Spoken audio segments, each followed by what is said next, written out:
Episode ഒരു സുഖമില്ലാത്ത പോലെ തോന്നി. കാരണം ബിഗ് ബോസ് അണ്ണൻ എല്ലാവരോടും ലിവിങ് റൂമിൽ വന്നിരിക്കാൻ പറഞ്ഞു.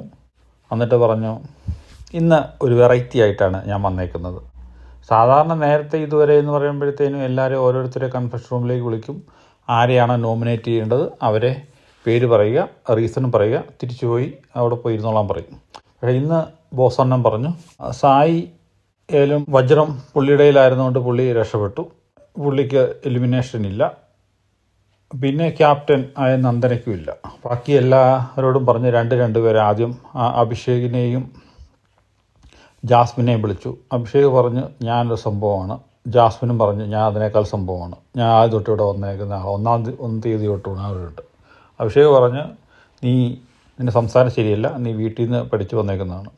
അപ്പം ജാസ്മിൻ പറയുന്നുണ്ട് വീട്ടിൽ നിന്ന് പഠിച്ചു വന്നതാണോ അതൊന്നും ഇവിടെ പറയേണ്ട ആവശ്യം